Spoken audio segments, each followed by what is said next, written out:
Okay, welcome everyone. Sorry about the slight technical glitch, but we should be good now. So hopefully the presentation that you can all see says PSM SIG meeting. So we'll get going in just a moment or two, just waiting for a few more people to join.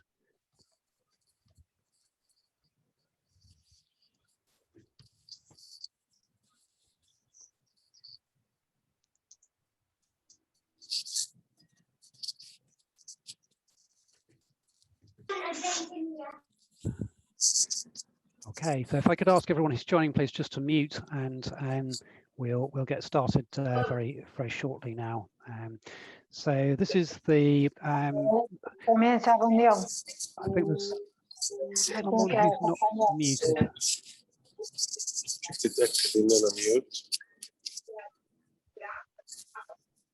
If I could just ask everybody to mute their audio, please, that would be really useful.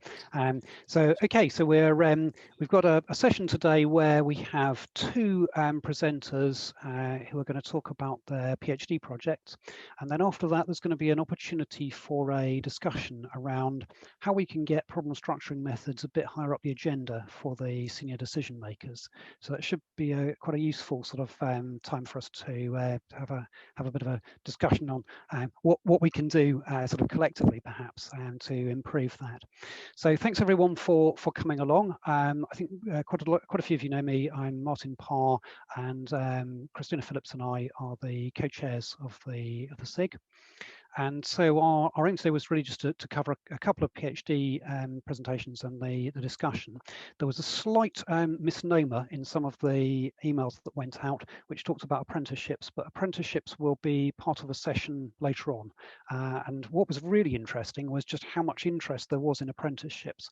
So I do apologise if you've joined expecting to have a deep discussion about apprenticeships. I'm afraid we won't be doing that today, but we will in the near future. So okay, so what I'll do now is I will hand over to Sidra Chowdhury, and Sidra, if you're happy then to talk us through, please, your PhD presentation. Okay. I just need to stop sharing. Just one moment. Yes. There we go. Got it. Okay.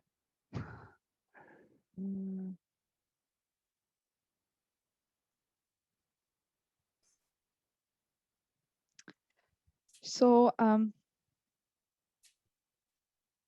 hi everyone, and welcome. So before I start, I would just like to give you a little bit of a background about myself. My name is Sidra Chowdhury, and I'm a doctoral student in the Management Science Department at Starlight Business School. This university is in Glasgow, if you're not aware of that. I'm working under the supervision of my supervisors, Professor Susan Hawkwin and Val Betton. Primarily, my research project is aimed to study the skills which is required or training or development of mixed method practitioners. And when it's important, before I move on, to define the term mixed methods. And mixed methods is defined as something which represents all forms of mixing in OR, which includes tools, techniques, methods, methodology, paradigm within a single intervention. So when I discuss the term mixed method, it's inclusive of the discussion that we are having today regarding mixing soft methods, soft and soft methods, as well as soft and hard methods, as well as hard and hard methods in OR. So before I move on and dig into my topic more, in the realm of problem structuring method, it is something that has quite relevant to the topic or the discussion that I'm going to have, and I'm just going to give you a little bit of findings of the interviews that I've conducted so far and what I have devised from it. So just before, it's good that I give you a little bit of background about my research project. So why is that topic of mixed method that I'm talking about essentially, which is highlighting that we are mixing soft methods together or we're mixing hard methods together, and within the realm of problem structuring methods, if we're mixing them together, then why is it important that we understand that the mixing of or using combinations of these methods is important. It's important because over the last decade, the popularity of such methods or mixing of the methods, irrespective of what realm on the OR they're coming from, has increased immensely. There is a large number of case studies and journal articles that you will find is devoted to the application of such methods. Why is that people so interested in it? Again, the reason primarily is because is that when you're using more than one method, they have the ability to be better equipped to handle the richness and the complexities of the real world. And especially in this case, problem structuring methods play a very key role in understanding the complexity, the politics, all of these things around an organization or a problem in order to define it more more in the OR terms. Also, what happens is when you use more than one method, is that you're utilizing the benefit of that one particular method, but at the same time, you're compensating the weaknesses of that an individual or only one method will bring about. Then also, what happens is that when you're using again more than one method, there are different methods which could be used in order to support the different stages of the project. So these are some of the benefits that are noted within the literature regarding using more than one method in problem structuring or in within the realm, in the broader realm of OR essentially. So the ever changing and this multi-dimensional messy nature of the business environment that I'm discussing you guys about, it needs to be inclusive of the different facets of the problems that are coming into play. And due to such reasons, mixed methods is called multi-methodology as well, mixing methods. It's different terms which have been utilized within the literature. It plays a key role essentially. So, with this understanding of the importance which is placed with respect to mixed methods in OR, which is established in practice as well as in research, the literature that I'm talking to you about is majorly focusing on application of methods or theoretical consideration when you're using more methods. So, when you go and you dig deep into the literature, they tell you about how they have mixed certain techniques together, but there's little or kind of no discussion about how you can actually train people in order to acquire that kind of expertise so that when they enter the job market or when they enter or when they face such problems, they're actually able to utilize those skills essentially. And that is a reason why my research project comes into play over here. So what happens is that there are accounts on you, and these accounts are very useful because they're revealing a wealth of information regarding the experience as well as the knowledge of the implementation of specific tools and techniques when you're combining methods in real life settings. But these findings essentially are not discussing what is the training, what are the skills which are required in order to gain that kind of expertise in real life settings. Also, the findings are the authors are based on case study practices, which is mainly depicting the views of academics and rather than practitioners. And again, and there's a difference in the breadth of knowledge of academics and practitioners. Academics tend to be generally expert in a particular field, where their work is highlighted by consultancy work, which is published in case studies through collaboration with industry partners. The right match between the project and the academic expert will determine the selection process. Whereas, on the other hand, a practitioner would be relying on a broad range of skills to solve a problem. Due to the difference in the breadth and the depth of the knowledge and the findings of this generally coming through case studies, there is a need in order to study this practice in general through the lens of a practitioner. Lastly, these findings are also the findings on which my PhD is based on. They're quite few years old.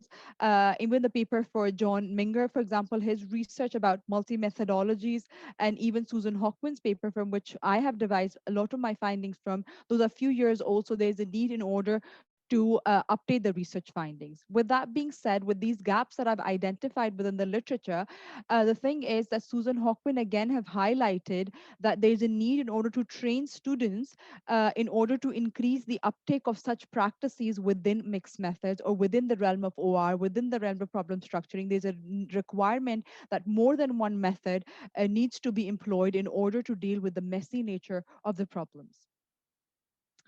So again, I will come back to what was the main aim of my overall research project. The main aim is in order to improve the training and development of mixed methods, of mixed method practice. And in order to fulfill this need, there are two primary objectives which will be fulfilled through my research project. The first part is to understand what I was discussing with you, what is the knowledge or what is the skill or what is the expertise of a practitioner when they are practicing mixed method in real life settings. Once that's been established, aligned with the main aim that I discussed regarding the training and development of mixed method practice, the aim is to explore existing as well as potentially new teaching methods which can be come into play in order to build those skills which are derived from question one essentially. The aim is to understand that what teaching methods or what practices or on-job training have helped practitioners attain that kind of skill in mixed methods. And once that's established, it's also to understand through the lens of instructors that what teaching methods or what practices do they have in place which allows them to teach such practices to students. As a result, the aim is to shed light on the past, the current, and potentially propose new ways of teaching such practices and promote the development of this knowledge and skill that I'm discussing with you with respect to the research project. So with these two primary aims for my research project, the first part is about practitioners. So the first thing is that for the first part of the question, the aim is to contact practitioners, and I have conducted 16 interviews so far, and that has revealed a lot of wealth of information with respect to the practice itself, as well as the skills and the knowledge which is required, which I'm just going to share with you in just a minute. So with practitioners, the criteria that was set was that they need to have a minimum years of experience of in OR for 5 years, and including that they have been mixed methods or use more than one method in an intervention at two different projects essentially. For the second research question, the aim is to contact program directors. And again, that's in the process. I'm just going to start that process within a month or so, in which I am contacting program directors as well as instructors, where I'm going to talk to them about the teaching methods that they have used, or at least promoting the practice for future research directions. So one thing I would note is that after the end of this presentation, there would be a link that I will paste within the chat. And if you're interested in either one of those interviews, you can mark your preference in there, and then I can and put your details in it so that I can contact you likewise. With that being said, that how does it come in play with respect to the discussion that we're having today? So from the findings that I have discussed so far, I will just discuss a little bit about this. Sorry, I forgot one thing, and that's how am I collecting this data? The method that I've selected for this data is that I am using semi-structured interviews. And for this purpose, the way that I mentioned that although there is research available on this topic, but not on the topic which is discussing the training and development. It's more towards how do you apply these specific tools and techniques with respect to case studies that are published, that how are you essentially mixing these two techniques together, and what was the output or what was the result from it. So relating to my own topic, the literature is limited, although there's vast literature that you will find on mixed method, but not on training and development. So past research is not able to guide what kind of research method to adopt. Secondly, the practice of mixed method and even the practice of problem structuring method essentially has noted that there is some craft skills that will come into play, and that include subtle modeling skills. And in an in-depth description regarding the subtle modeling skills is although hinted in the literature, but not an in-depth inquiry is required.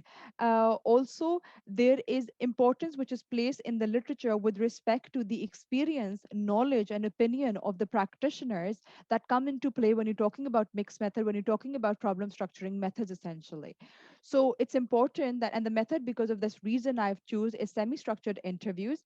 And within semi-structured interviews, the aim is to provide a platform to probe meaning, clarify questions, explore responses to multiple angles, so that it provides me flexibility as well as subjectivity of semi-structured interviews while maintaining a focus on the research topic to allow to collect rich descriptive data to study the nuances of these practices, to explore that subtle modeling skills that I'm discussing about by capturing the experience and the knowledge and the opinions of the practitioners as well as instructors. So the method that I'm going to be using is semi-structured interviews. After that, I would just end my discussion by having a quick discussion about how is it relevant, and I will come back to what I said in the beginning as well with respect to problem structuring methods. So one of the findings that I have received from the interviews that I've conducted is that problem structuring methods, or soft OR methods in general, I would say, sit at the heart of this practice when we talk about mixed methods. So the general trend that I've observed, what practitioners have talked about, that either they're mixing soft and soft methods, or they are mixing soft soft and hard methods. It's rarely that you come across that two hard techniques are being used in the realm of OR. So when I'm talking about that, then what happens is that when you're using that, and the reason why government is proposing to put this agenda forward as well, and Martin wants to do that as well, is because the skill which is required in order to understand that what are the different techniques within the realm of OR which could be used for the problem structuring method, because problem solving, problem structuring is noted as a key skill within the OR practice, that any method or any tool or any intervention that you're designing in the realm of OR, that would require you to understand what the problem is before you can set it with any particular hard technique or soft technique. So before that's done, there's a requirement of problem structuring methods where you are dealing with clients, when you are dealing with any form of interaction with your team or with clients, or any form of intervention that needs to come in play. There is a requirement that certain problem structuring will go before that in order to understand what the question is, what is the client essentially looking for, and then what is the outlook or what is the output that the client is requiring. All of that requires you to utilize certain techniques which fall under the realm of problem structuring in order to understand the context of the problem, as well as understanding what problem is being proposed to you. And this is just a part of the skill that I am discussing because I believe that it's relevant to the discussion that we're having today. So because of that reason, the next step in my research is, once I've identified, is that, how do you build the skill essentially? You're teaching them problem structuring method at schools, but how, at universities, but how can you build this understanding or this knowledge regarding the context skills, regarding using problem solving or problem structuring methods or methods in order to improve this skill, in order to understand that what kind of methods is required, how they're required, and how they will be implemented essentially. So that marks the end of my presentation. If you have any questions, you can ask me. But otherwise, that marks the end. If you are interested in my research area, I will just paste the link on the chat, and then you can put your details there, and I can contact you likewise. Thank you so much for listening to me. Thanks very much, Sidra. Really fascinating sort of quick overview of your PhD. I know there's sort of all of those. Mm. Thank you for condensing that into a very quick sort of canter through for us. If you have questions, feel free to ask them, or you're very welcome to put them into the chat as well if you want to sort of ask questions that way. So we've got just a few minutes now if anyone has any particular questions that you want to sort of cover.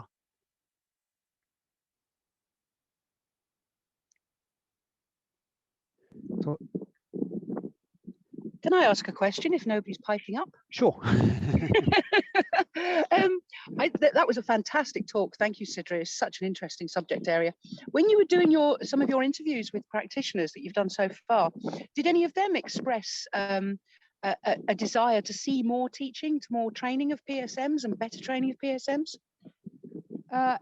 So there was more majorly discussion about the fact that certain practitioners that I interviewed, they discussed about the fact that they had done, especially those ones who have done operational research. They discussed that how the training from operational research has taught them a range of tools, and there were discussion about how certain soft skills that you talk about, talking to the client, trying to be able to scope the problem, trying to understand the problem, even they themselves highlighted that such skills they have learned over time.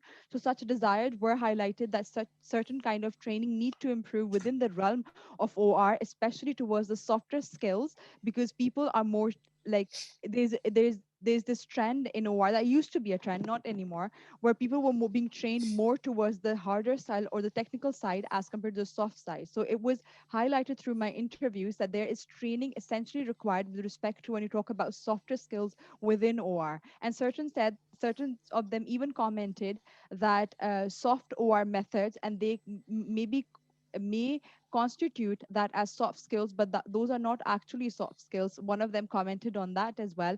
But there is this requirement or need identification, I would say, done through the interviews, which is highlighting to the fact that there is training required at least towards the soft side of OR, in the softer methods as well as in softer skills of OR.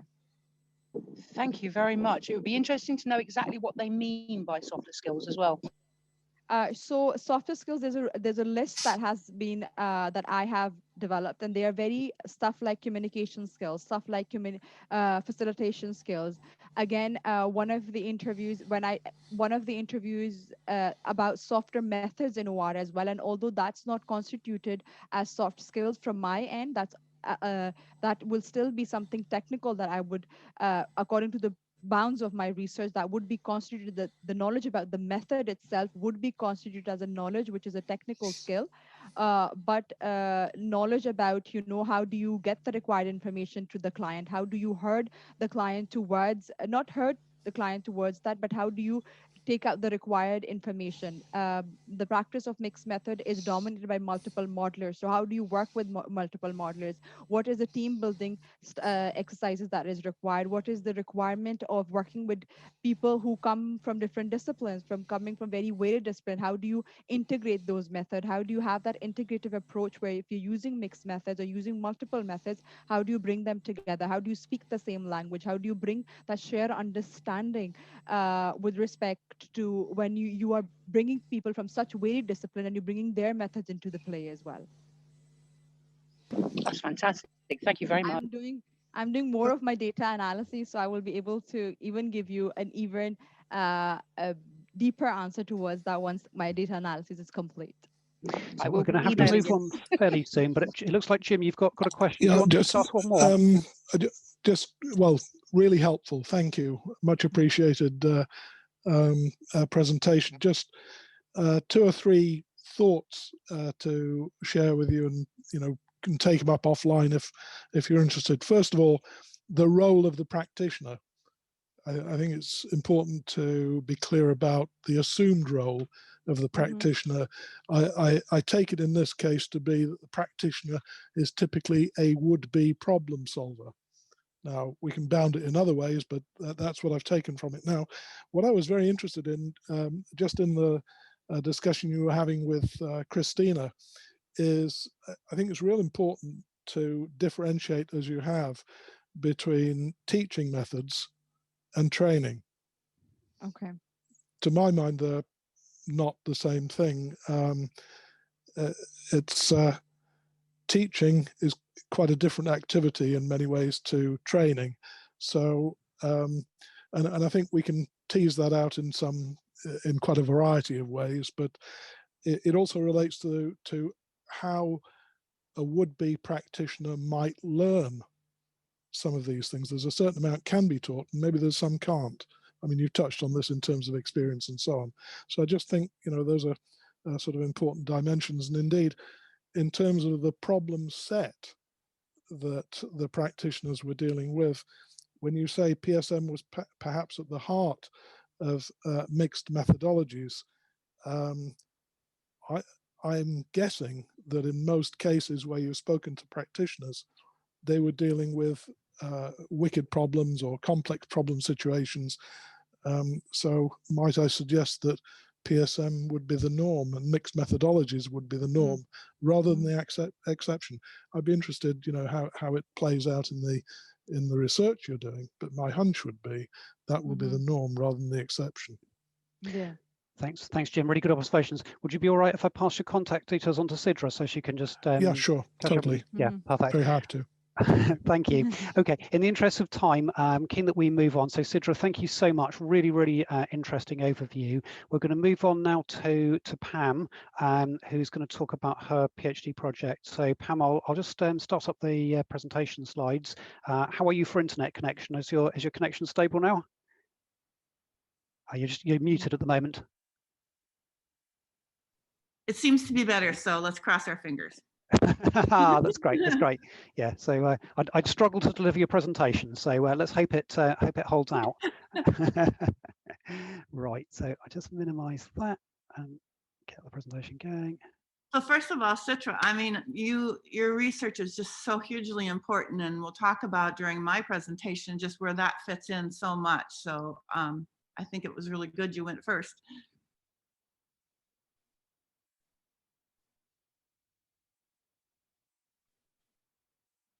I think I'm being something really odd that this won't now share, but hopefully I can fix that.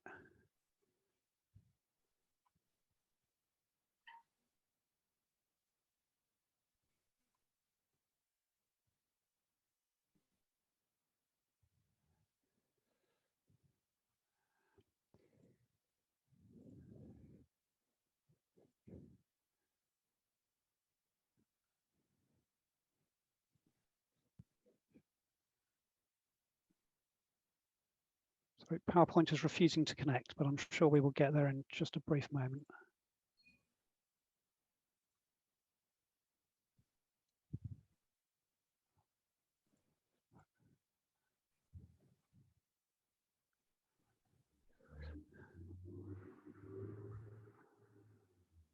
And there we are. Okay. Hopefully you can all see that one. So run from beginning. Okay, over to you, Pam. Okay, so my PhD program is centered on designing interagency responses to wicked problems. I am a student, a PhD student at the University of Hull, and I am in my 6th year of a part-time program, so I'm just finishing up. So we can go ahead to the first slide, Martin. So I'm gonna just give you a little bit of background, if you could back up one more. About where I come from. So as you can tell, I am a mature student, as they call us, which I really think is a nice term. I started in environmental science many, many years ago, and I've worked at a national laboratory in the United States for almost 30 years. And I worked in an area we called system science, but it was mostly modeling and simulation and integration of models and simulation. And so we typically would have customers, mostly government customers, that had some sort of complex problem. And we would try to just deliver something to the decision makers and the problem managers to help them make decisions about these really complex problems. So next.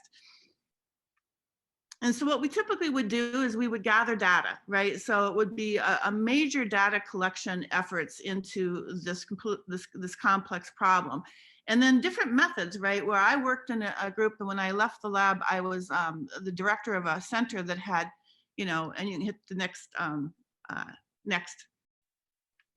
It had physical systems modeling, systems engineering, agent-based modelers, a lot of system dynamics modelers. So we had a lot of different tool sets, right? And people who were really expert in those tools. And what would happen is we'd have this problem, and every individual expert, right, that had these tool sets would say, I can model that problem in different ways, right? So they would all have their own perspective. So they would see the problem through the lens of their method and immediately kind of have their blinders on as to what the problem was by this data collection. Next. And then what we would do is we would take these things and these models of reality, quote unquote, reality that we collected data on, model A with model B, next. And what we were expert in is interoperability platforms. So we would take these models, and maybe they were databases, it could be AI, and we would kind of put them together in the hopes of delivering, next, a decision support system that we would deliver to the decision makers, next, and expect them to take these things and go forward and solve problems. And this is something I did for many, many years. It's still happening in a lot of places in national labs and other places in the United States, but they never work. Because when you deliver it to the decision maker, who's the decision maker in a complex problem?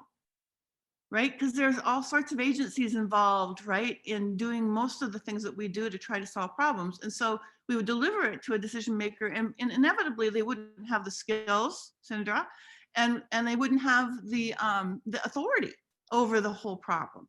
So they would slice it up again. And so the integrated system would never get used because it was always sliced up. So next. So the problem really is that what they're dealing with, of course, is wicked problems. And typically, this is just some of the things people might be really familiar with, the definitions of wicked problems. They typically cross jurisdictions and bureaucratic boundaries. And so during my career, I have met many people from many agencies. And I had friends in, national security, EPA, Department of Energy. And it just became so clear to me that they were just basically treating wicked problems, next, as if they were complicated or tame problems. And so they were treating them as they were clearly defined. We collect data and we use that data. They were dissectable. You could take parts and model and look at different parts. And you would come up with maybe not a single solution, but a set of solutions that you permanently could put in place, and then that would take you forward into managing that problem. Next. But you know, when we look at government, and this is probably true for all governments, and it certainly is true in the United States, is that when you see the wicked problem shown here below, every agency looks at that problem through their silos. And silos are created by, you know, missions, the missions that they have, the background and experience of their staff, and also budgets. Because a lot of times things are budgeted here, at least they're budgeted through silos. And so very, very, you know, often you'll say, oh, I can't touch that other part of the problem because it's not in my budget to do so.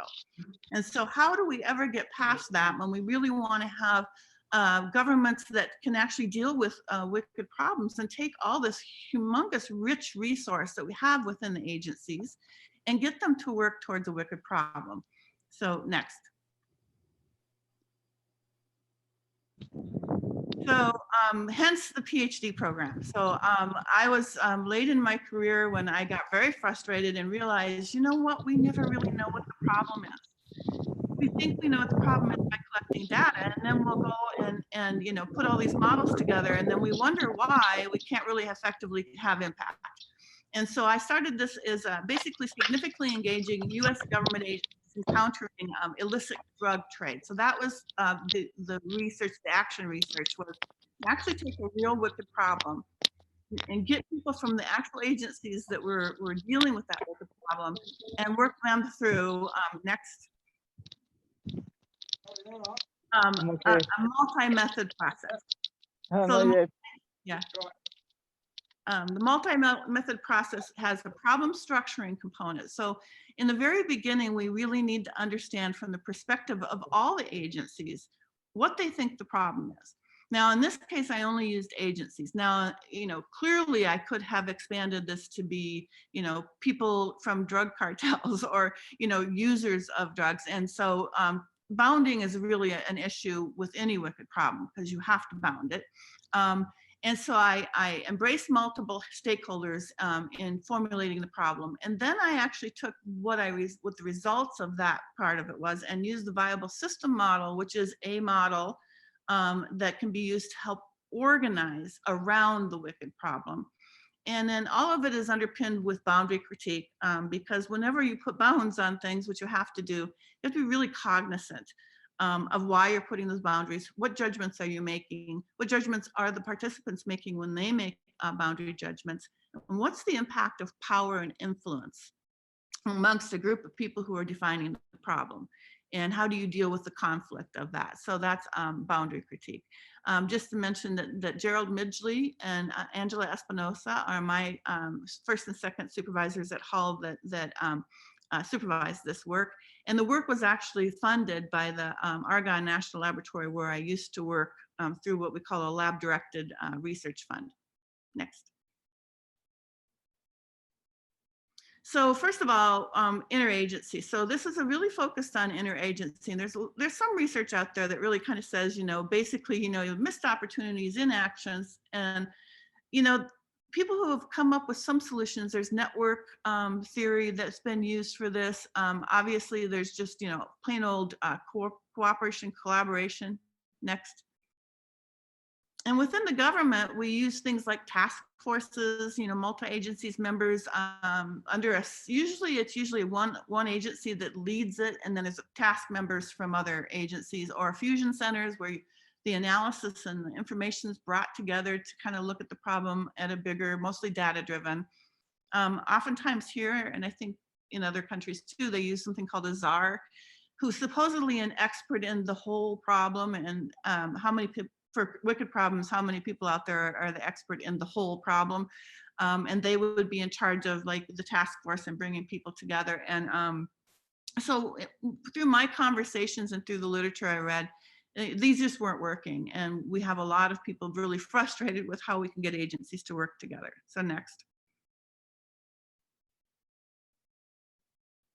So what I decided to do was a really simple hands-on method. So first of all, I didn't want to get all the agencies in the same room to develop a problem structuring, because I knew from very much of my experience is that immediately upon getting them in the room, there's the not invented here, covering their own missions and their own budgets, And so there would immediately be these other biases and all these things that would come in. So I went to each of them individually.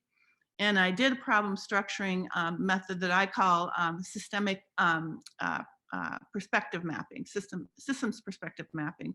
And I just had them have, you know, sticky notes, cards, and Sharpies. And I just started asking them, when you think of the problem of drug trafficking in the United States, especially into our urban centers, you know, what is it that you think are the elements of the problem? And they would write them down on these cards and just throw them on the table. And this was basically, I don't care, just write things down, just throw them on the table. And then I asked them to kind of group them together and then draw lines between them. Where are the interdependencies between these things? And so this would take maybe up to 2 or 3 hours. And then I would take photos of what we laid out on the table, and I took it back with me. And so next. And then go ahead, one more. And then I would actually used Cytoscape, which is an open source mapping tool. There are so many mapping tools, so anyone would suffice, to actually like draw up what they said their problem perspective was. And then I would iterate, go ahead, one more, and iterate with them on that until we got to a point where that stakeholder from that agency would say, yeah, that pretty much is what I'm thinking when I think of the problem. Next. And so then what I did is actually take each of those individual ones, and this was from 13 different stakeholders, and I actually merged them together in Cytoscape into one big messy map. Map that has, you know, redundancies in elements. I asked them to weight, individually weight, you know, what those elements, how important they were to the problem, and the interactions, how important were they to the problem. So this was all like in one big messy map. And so that's when I brought them together. So next. So bringing them together, I actually put this big, huge map on the table. And we had boundary critique workshops where we said, okay, let's sit down amongst all of us and let's basically argue about this. And so this was a structured dialogue argument. We went, and actually when you see on the right where I have the map set up in front of them, I actually covered most of the map, and we just kind of, I didn't want to overwhelm them. So I just basically moved our way through the map, and then we discussed different perspectives. And so at one point there was a person who was from a Chicago cop, and then there was somebody from the DOD, Department of Defense, and they both had this element on their maps called stash houses. And they were along the border. Stash houses were really important to this DOD because they knew that when it comes across the border, in order to get to any of the cities, it would stop at these stash houses. And the Chicago cop was like, he gave a weight of 1, which is a low weight, and the DOD guy gave a 5. And the dialogue that went on between them was awesome because the Chicago cop was looking from just one perspective, and another guy's working. But when they saw the whole map, and they said, well, where do stash houses now sit within everyone's perspective? It was agreed upon that it was actually very important. And so the weight went up. And so that happened over and over again with all sorts of, I mean, this is, you know, the drug enforcement agencies, DOD, it's Treasury, it's, you know, Chicago cop, it's Coast Guard. I mean, these are all, so they all have their own perspectives of the problem. And now we're looking at it as one full perspective. So there was just this really great dialogue and a lot of learning that went on until we got to a map that they all could agree upon. It wasn't necessarily consensus, but you know, we came to some points where maybe the weights were 2 and 5, and so we would maybe give it a 3 or 4. And so we would, you know, allow for this evolving perspective. So go ahead, next one. About 3 minutes left, Pam. Okay, next. And so just to give you, they actually were asked to look at interventions. So now they look at this big thing. Would they change how they were looking at interventions into the problem versus just through their silos? Are they looking at it more holistically? Next. And this is an example from another project I did. After I did this research, I did a project for the National Science Foundation where we were looking at a community in Chicago area that was trying to improve their STEM education for underrepresented youth. And so when we did the map for them, when we were done and we did the interventions, I created something called, intervention tracing. So we would say in this case, they wanted to improve the mentoring programs within the community. So once we hit on that particular node or element, we could trace first order effects to what directly links to that, or second order effects that links to those links, and at least have a dialogue of moving our way through the whole problem to anticipate possibly what second and third order effects would be if we were to do something on one node. So this was the concept of, not looking at linear kinds of interventions, but looking holistically to see what can we anticipate and not do things that maybe make the problem worse, or miss opportunities where if we would have done something one place and another place, we could have had bigger impact. So next, and I'll hurry up through this next part. So because that's the problem structuring part of this, and we got, I did questionnaires at the end, a long list of questions to get their perspectives of what they experienced doing the problem structuring. And I got very high grades. There was a lot of comments about how this really completely changed the way that they look at the problem. They did, in some senses, they realize they're looking at just a part of the problem, but they never really know to what extent until they had this experience. And by the way, the first part, the problem structuring part of my project is been accepted to EJAR. So hopefully you'll see it in sometime this year. Next.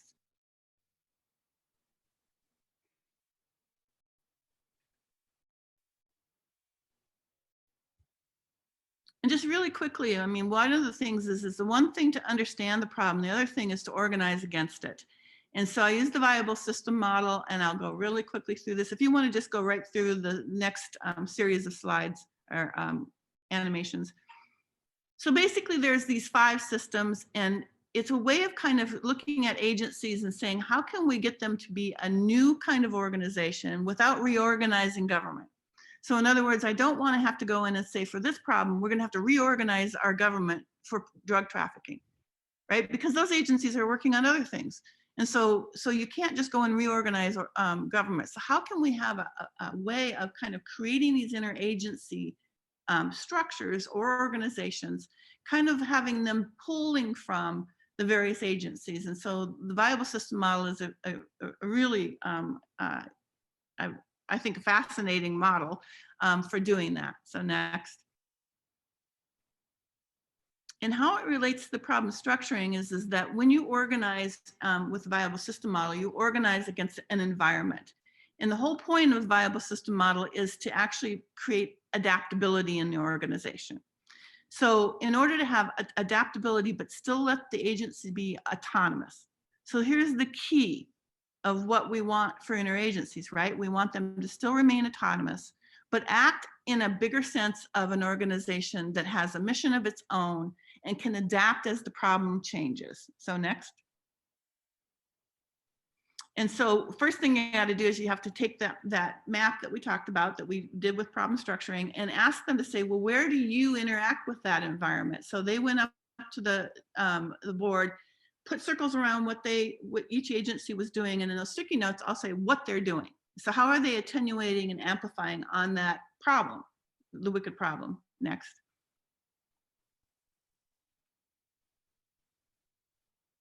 And I created a board game because the viable system model, if anybody knows about it, is kind of a little bit daunting. Stafford Beer wrote many books and cybernetics, and if you read it, it's like, wow.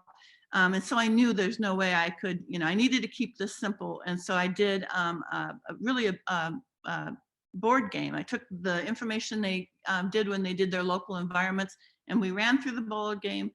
We identified what the mission statement was for the interagency. They gave it a name, BlueNet. Next. We designed the mechanisms and channels for collaborative sharing. Next. We designed a management structure that they could all live with. In their case, they decided to design a committee that each agency would have somebody sit on, and that would be a 1 to 3 years. They'd sit on it and then it would get changed out. That was their choice. We had all sorts of things we could have done there, but they wanted that. And then we also designed how the interagency should anticipate and adapt within the environment. So here's where other methods come in. So in that, we can do modeling and simulation, right? We can take this problem when we can take models that say, well, what do we think is going to happen in the future if we were to do some things on the laundry side and really shut down the banks? Can we use models and simulation to help with that? And in our case, at Argonne, and not part of my PhD research, we did a genetic algorithm approach to system dynamics for the supply chain that sits within this problem. So there's different kinds of things that you can bring in to anticipate the future. And the important part of that is an organization has to say, well, we're operating right now, and here's our budgets, and here's what we're doing.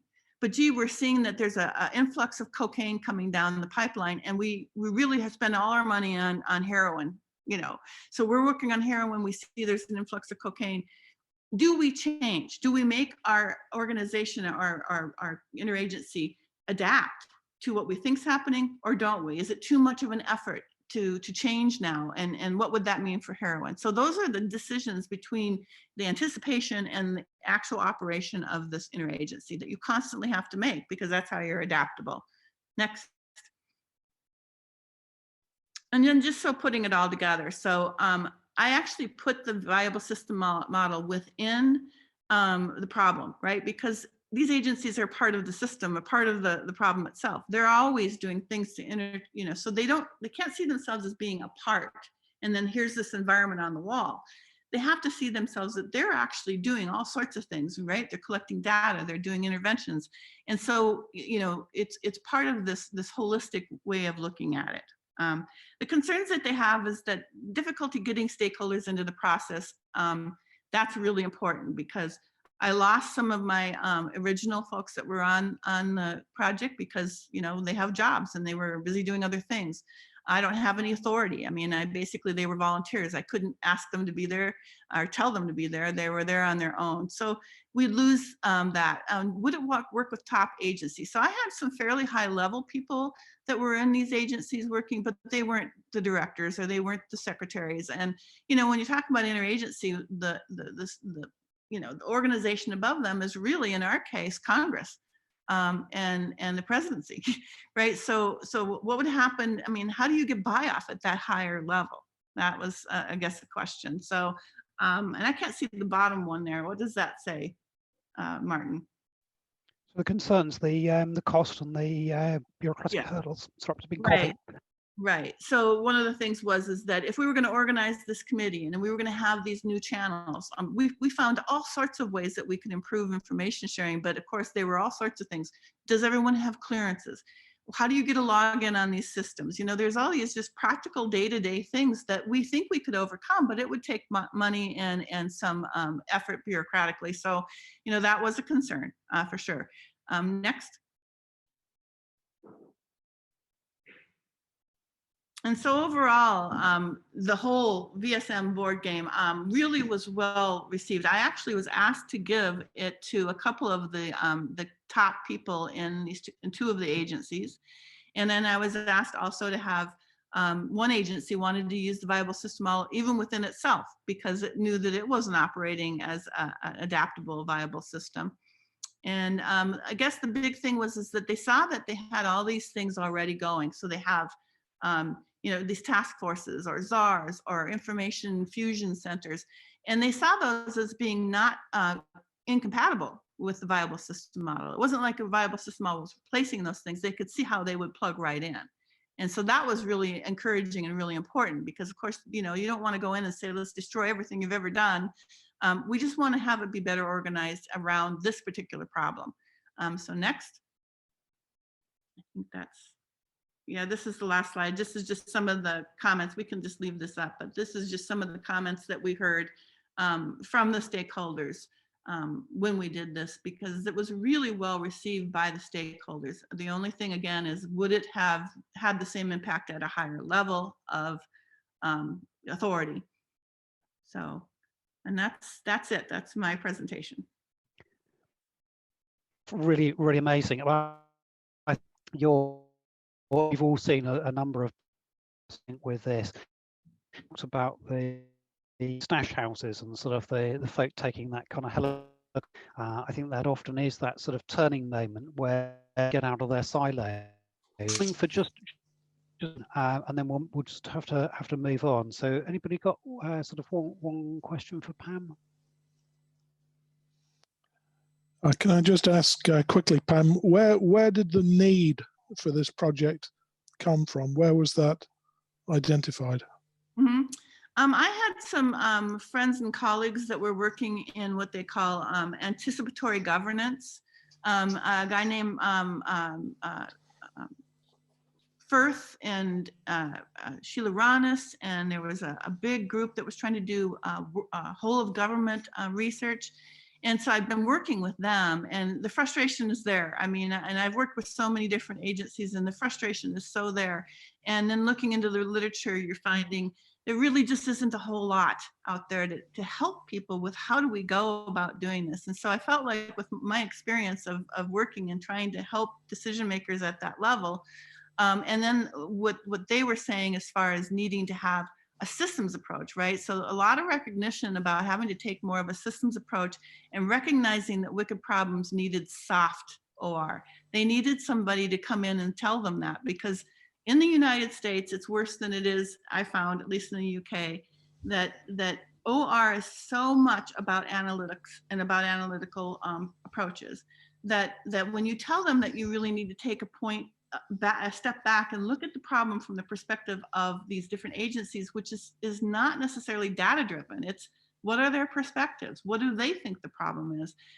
You get a lot of pushback, but these people that I was working with were saying we need to do more of this. And so I thought, well, maybe I'll write a proposal and I will attempt to do that. And I got it funded, and then I talked to Gerald and he took me on as a student, and that's kind of like where the impetus for it came.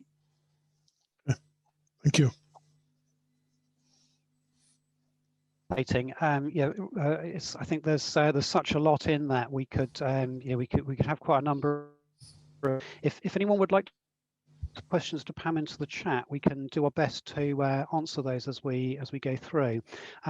Just what I'd like to do now is just to spend a few minutes looking at that question of sort of how you can get PSMs higher up the agenda of senior decision makers in government and industry, because I think Pam's presentation has very much kind of got into that sort of area, the issues around sort of people being in the stovepipes, the issues around sort of dealing with a whole group of people who are experts in a particular thing, but not necessarily sort of an expert in the whole, the holistic problem. And then the sort of the siloing and the missed opportunities and too many meetings. I think there's so much of that that really resonates with many of us. Would anyone like to sort of start us on a kind of view of what we can do? Anybody got any particular views on how we can make PSMs more sort of useful, I suppose, to to decision makers? So Martin, Mike Yearworth here. I've been talking to John Runyard this week about the work that he's doing for HORAF under the general heading of reinvigorating soft OR. I've noticed he's not on the call today, but I think one of the things that he is in desperate need of is case studies. So I think what we've heard from Pam here is a great case study here. If anybody on the call has any case studies that they feel would actually help in the process of promoting soft OR problem structuring methods, then perhaps just send them to me and I'll forward them to John and make the introduction. So there will be an implied agreement that if you contact me, I'll pass your contact details on to John. I know he's working to short timescales, but it would be very helpful if you do have anything that you could forward to me. Yeah, that would be helpful. Be worth just putting your email address into the chat. Yeah, of course. I think quite a few of us have got it, but it would be good for those who don't.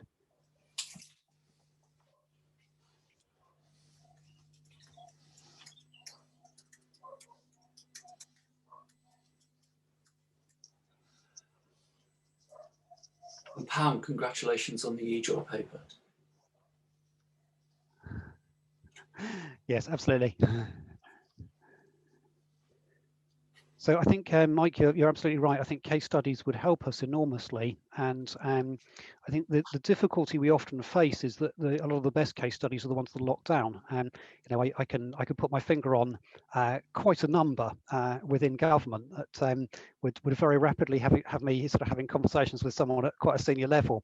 They're brilliant case studies. They're amazing. We got underneath things. We did amazing stuff, but they're just not going to be presentable. In industry, you have the same thing. Boards of companies really don't want sort of good sort of strategists going and talking about the strategies that haven't been implemented or the missed opportunities, or sometimes the way that we've just saved a particular situation. So I think there's a lot that we can't talk about. I've got the odd ones that I have sort of published, and John's got a copy of one of my my case studies. But yeah, I think that would be really great too as a sort of starting point. Is there anything else that we can do in that that space to try and sort of improve the utility of the sort of soft methods, systems thinking, PSMs, etc.?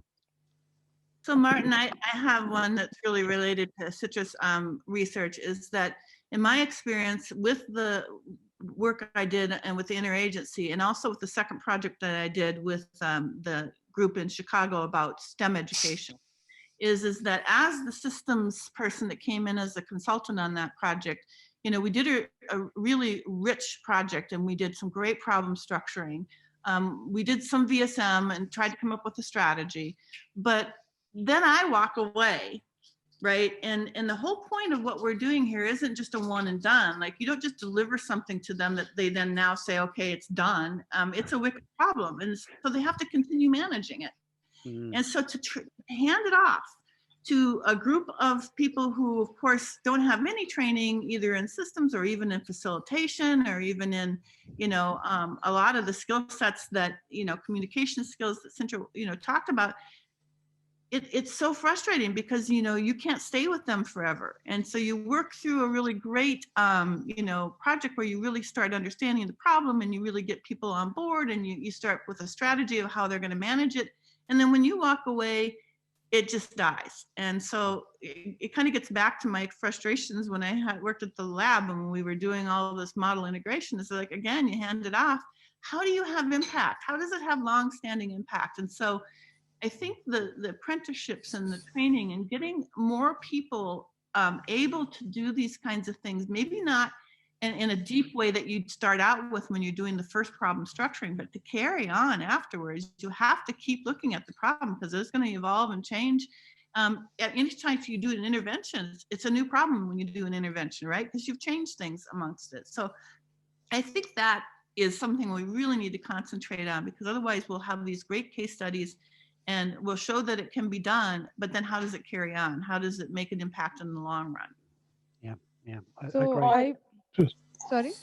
So yeah, I was going to just add to Pam's point. So my background is OR, so I did a mathematics degree, and hence I got into OR from that viewpoint. And I've sort of re-fallen in love with OR for that very statement that Pam's made. So I trained in enterprise architecture, so lots of people know the open group, and one area of weakness that I found with TOGAF is that the requirements management aspect, and it all comes down to, like Pam saying, is how do you define the problem in such a way that non-technical stakeholders can understand that reflects the problem as they see it, perspective and viewpoints, as they would call it in TOGAF. But you're right, I think now, from what I see, rather than go down the case studies route, is it worthwhile OR actually, this group particularly, links with the open group practice?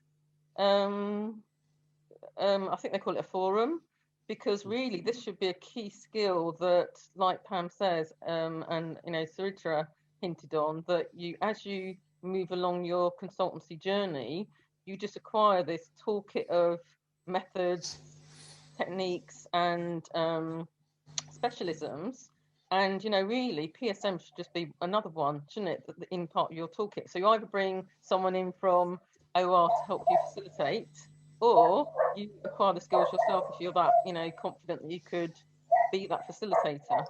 So I think we need to start getting embedded in, you know, the natural standard movements that most organisations would use, like, you know, Luma societies, design thinking, you know, TOGAFs, you know, methods, practice. So they've got BPM, they've got Archimate, and now, you know, to me, PSM should just be another tool as part of your consultancy toolkit, you know, rather than considered a specialism outside of industry. Mm-hmm. Thanks, Michelle. Okay, just three thoughts, trying to pick up on the theme. I've certainly not got an answer. I mean, great question. Wish I had an answer. Definitely don't. But just three thoughts. Firstly, I think we have to be a little bit cautious amongst ourselves. We're all great enthusiasts, I should say, of systems thinking, OR, soft OR, problem structuring methods, and so on. And there's always the risk that we get kind of sucked into a debate which is really about the things that interest us in particular, rather than the things that might interest problem owners or clients in either commercial or government organizations. So kind of turning it around a wee bit, my own sense, somewhat backed by personal experience, I've rarely had license to do a system study. I mean, I come from a systems background. You don't get it. You might get it in some government departments, but generally you don't. What I've found is that in the conversations about how do you raise this in terms of priority in people's thinking, client thinking, you need to talk about demonstrable outcomes rather than case studies. We love case studies because we can publish them. And case studies are great. I've got nothing against case studies, but if you want to move this up the agenda, you have to be able to talk about demonstrable outcomes. Now, how you got to the outcome might be through the great method or methodology that was adopted. It may be through the great interaction that practitioners had with folks in the client organization. It may be all of the above. But outcomes grab attention, and there usually aren't that many, so people can cope with that. What happened as a result of this? The second thing, and it's all of these are of course related, but the second thing is experience and credibility. People listen if there's experience that they think seems relevant and the person that's sharing the experience has credibility. Now that may be demonstrated through the kinds of outcomes that are talked about, range of experience, I don't know. It also, by the way, I think relates to the discussion that was taking place earlier about the importance of training, not just teaching methods, but the importance of training, the importance of acquiring experience.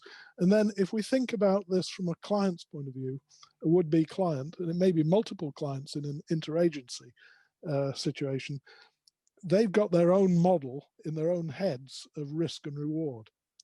May not be expressed in our language, but we need to be able to deal with discussions of risk and reward, because I don't honestly think, with the best will in the world, that any particular method or methodology that we pick out is going to guarantee success. In fact, as practitioners, we all know about quite a lot of pitfalls, and being able to avoid the pitfalls or talk about the pitfalls and avoid them is quite powerful. So I think those three things, more emphasis on outcomes perhaps than case studies, because that's what matters to clients, ways of sharing and building experience. And I think probably in the next session when we talk about apprenticeships, that sort of building of practical experience, I think is going to be important. And then having ways of talking about these things in terms of risk and reward. I'm not sure personally that all problems are soluble. For example, I don't know if the problem of drug trade in the US will ever go away. I mean, it depends how you define it. It depends how you see the problem of drugs. But it's not to say you can't make improvements. It's not to say you can't make a difference. You can't help people deal with this. I'm sure, I think in what Pam was talking about, that there were some good ideas being developed which people probably took back and did apply in a sensible way. But not all problems are necessarily soluble, which then I think emphasizes again, shall we say, the importance of how do we structure and define the problems we will deal with. I hope that makes sense. That's really great, Jim. Thanks. We're sort of out of time now, so I think it's probably time to sort of draw to a close now. A lot to think about, and I think if we, let's keep that going as a sort of item on the agenda. And I think, yeah, absolutely, demonstrable outcomes. I think that's really really is key. So thanks very much, everyone. Thanks particularly to the two presenters, to Pam and Sidra. Hope you all have a great weekend, and we'll catch up again soon, I'm sure. Thank you. Thanks, Thank everyone. you. Thanks then. Thank you. Bye. Bye. Thank you so much.